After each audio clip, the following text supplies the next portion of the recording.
नमस्कार, आप देख रहे हैं सिटी हलचल आपकी आवाज़। आइए हम आपसे मुलाकात कराते हैं डॉक्टर राखी आनंद। बदलते मौसम में अपने परिवार को कैसे स्वस्थ रखें, आजकल के मौसम में क्या-क्या बीमारियां चल रही हैं, उनसे आपको कैसे स्वस्थ रहना है, कैसे बचना है, आइए बहन बात जी, करते हैं आजकल डॉक्टर राखी मौसम आनंद बदल से। रहा है, इसमें खाँसी-जुकाम वगैरह काफ़ी बीमारी चल रही हैं, उस पर क्या ध्यान रखा जाए? मुझे बहुत से मरीज़ आ रहे हैं खाँसी, ज़ुकाम, बुखार बदलते मौसम की वज़ह से और उससे भी ज़्यादा ज़रूरी उल्टी और दस्त। क्योंकि गर्मी का मौसम आ गया है, हम सबकी आदत होती है कि हम लिक्विड ज़्यादा पीते हैं और इधर-उधर बाज़ार से खाना खा लेते हैं जो ढका हुआ नहीं रहता, जिसमें मक्खियाँ घूमती रहती हैं।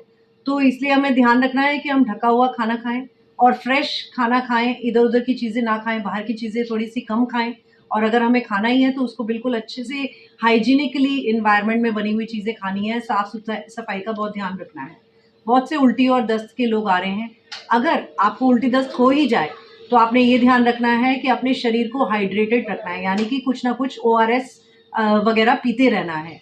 उल्टी दस्त आने से प्रॉब्लम नहीं है, अगर ज़्यादा आते हैं तो अपने निकटतम चिकित्सक को ज़रूर दिखाएँ और ओआरएस फिर भी लेते रहें। बच्चों के अंदर बहुत सावधानी बरतनी है और दूसरी चीज़ है कि बहुत बड़े जो उम्र के लोग हैं, उनके साथ भी बहुत सावधानी बरतनी है इसमें।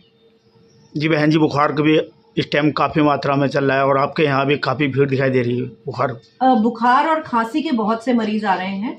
ज़्यादातर ये खांसी एलर्जिक कॉफ़ है। एलर्जिक यानी कि उन लोग कंप्लेन करते हैं कि उनका गला सूख रहा है और उन्हें बहुत खांसी हो रही है और कई लोगों की खांसी तो काफ़ी दिनों से चल रही है। तो इसमें आप अपने निकटतम चिकित्सक को दिखाएँ। ज़्यादातर ये एलर्जी वाली है, तो बहुत घबराने की ज़रूरत नहीं है। लेकिन बिना इसको जाँच किए कि ये एलर्जी की खांसी है या टीबी की खांसी है, तब तक इसकी दवाई अपने घर पे ना करते रहें। अगर आपकी खांसी 10 दिन से ज़्यादा हो गए हैं और चल रही है, तो अपने चिकित्सक को ज़रूर दिखाएँ और कुछ प्रिकॉशन आप ले सकते हैं कि आप खाने-पीने की चीज़ों में ठंडी चीज़ें ना खाएँ और एलर्जी के से बचें। अगर आपको धूल-मिट्टी से एलर्जी है, तो ऐसी जगहों से बचें जहाँ जाने से आपको एलर्जी आपकी एग्रवेट हो सकती है और अपने चिकित्सक की सलाह ज़रूर लें और कुछ लोग जिनके गले सूखे हैं, तो वो विक्स वगैरह ले सकते हैं घर में और हनी टच जैसे जो सिरप हैं, जो हर्बल सिरप्स हैं, उनका इस्तेमाल कर सकते हैं। अगर उससे आराम नहीं होता तो तुरंत से तुरंत अपने चिकित्सक को ज़रूर बहन जी, आपके अस्पताल में तो टीबी का इलाज मुफ्त होता है? जी, सभी अस्पतालों में, सरकारी अस्पतालों में टीबी का इलाज मुफ्त होता है। अगर हमारे यहाँ भी क्योंकि हम टीबी के अभियान से टीबी मुक्त भारत अभियान से जुड़ी हुई हूँ मैं तो अगर हमारे यहाँ कोई मरीज़ आता है और उसको कोई भी दिक्कत हो रही हो टीबी से संबंधित चाहे उसके पौष्टिक आहार से संबंधित है या फिर उसकी दवाइयों से संबंधित है।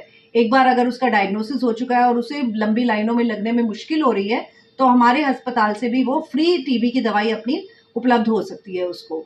तो उनको परेशान होने की ज़रूरत नहीं है, अपना दवाई बीच में छोड़ने की ज़रूरत नहीं है और अपने जो पोषण है उसके भी ध्यान रखने की ज़रूरत है। तो वो आके हमसे संपर्क कर सकते हैं जो भी ऐसे टीबी के मरीज़ हैं। आपका कोई मोबाइल नंबर इससे संपर्क किया जाए या यहीं आना पड़ेगा?